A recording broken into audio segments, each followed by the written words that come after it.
Hey guys, now I don't very often do songs, and the reason I wanted to do this one is for all the beginners out here who are looking for something to practice that's going to sound good, and people will say, do you know what, I recognise what you're playing there. And then when you get that feedback from somebody, it spurs you on and makes you want to practice, and when you practice then you get better. Because you get better, then you don't quit, because we don't want you quitting playing guitar, because it's brilliant, and I think it's one of the most amazing, enriching things that you can do with your life is learning to play an instrument. So we're going to look at Chasing Cars by Snow Patrol. It's just a vehicle for a couple of things: putting two fingers on, making your hand stretch a little bit, and also gaining some control over the strings. There's no theory involved in this. I'll call the chords A, E and D. They have more funky names, but don't worry about that, because the main thing is about getting your hands moving. The most important thing is to focus on technique. Technique comes before understanding the theory side of things. Okay, so the cool thing about this is we're only going to be using two fingers. We're going to use the pointy finger, we're going to use the ring finger. Now if you have super small hands, then you might even want to use your pinky. I have no objections to that. Brian May uses his pinky when he plays power chords, so that's okay with me. Now the first thing we're going to do is we're going to play these power chord shapes. Here is the first shape that we want, and we're going to use our dots. If you're a beginner, these dots are here to help you. That's your 3rd fret, that's your 5th fret, that's your 7th fret. So what you can do is just say to yourself quickly, go 3, 5, 7, 3, 5, 7, then we go 9. All right, okay, and then these double dots are 12. We're not using them today, but this can be really useful to help us on our way of moving around the neck. And on the strings, we're going to cross-reference that Eddie 8 Dynamite, Goodbye Eddie. So Eddie 8 Dynamite. So that's the one we're going for. We're going for the Dynamite string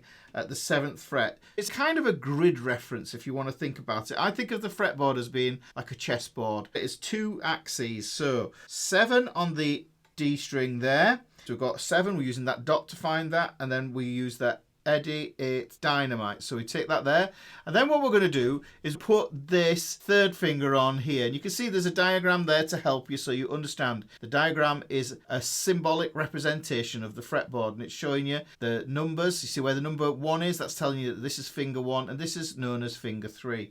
We're also going to play this open A string here as well. So we're going to play that.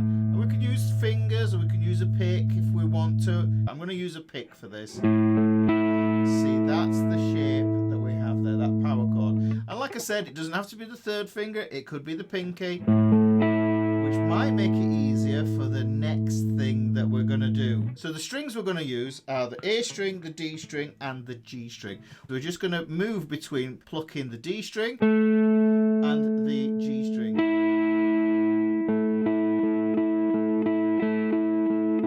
That's it. So playing the D string and the G string, and that's the first part of this whole song. And there's only 3 chords in the whole song, and it's how we strum them with this hand that makes the difference. So you can see I'm plucking the D string and the G string. Right, let's do the next move. What we're going to do is we're going to keep that pinky in the same spot, and we're going to move this 1st finger down. This is why I think it could be useful to just put that pinky on there first, really. If you've got wide enough stretch, then you might find that okay as well. But put your pinky on if you've got stumpy sausages like me. Okay, so take that there, and we're going to move that 1st finger in between the 2 dots. Use those dots as you're looking down. You've got a dot at the 5th fret, dot at the 7th fret, and you're moving this down to the 6th fret there. So now we're just going to play those 2 notes now.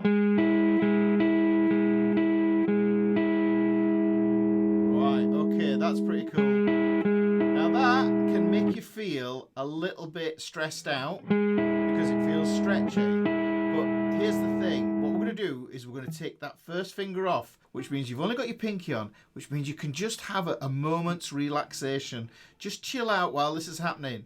And you're playing the same 2 strings again. So this pick is doing exactly the same thing on the same 2 strings. It's just switching between those 2 strings there. Like I say, you could do it with your thumb and your index finger like that. So let me just play through that for you. You're going to have this riff, this riff,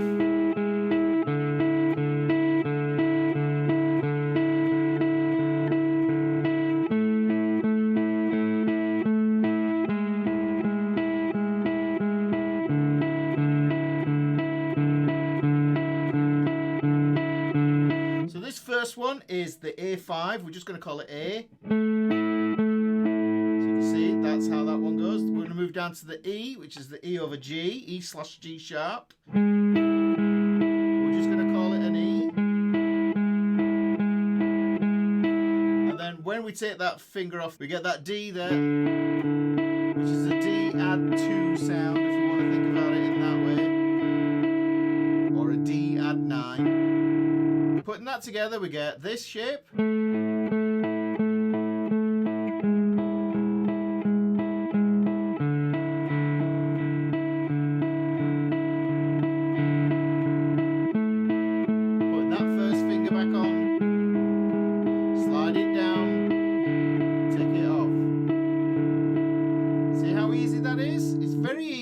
Now you might find that this pinky starts to hurt a bit, and this is a good thing to get that pinky skin toughened up on the tips of these fingers. So this is what it does. Now, there's a bit in the chorus where it gets a bit noisier. And what we're going to do is add the E string, and now we strum all 3 strings. So we've got the A string, the D string, and the G string that we're strumming. So and I'm just using downstrokes on that, so I'm just going down, down, down, down. So down, down, down, down.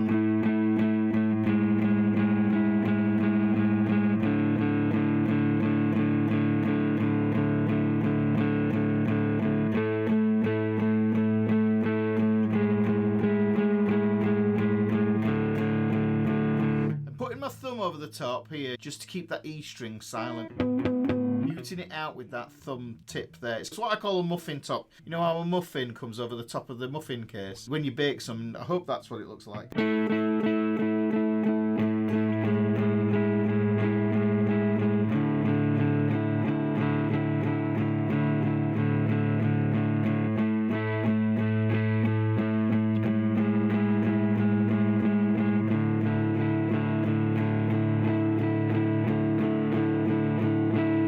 There you go. That is a really easy thing for you to get to grips with. Chasing Cars by Snow Patrol. If you want the PDF, it's down below in the description there. And if you want something else to help you in your quest to become a better guitarist as a beginner sort of lesson stuff, then watch this video here.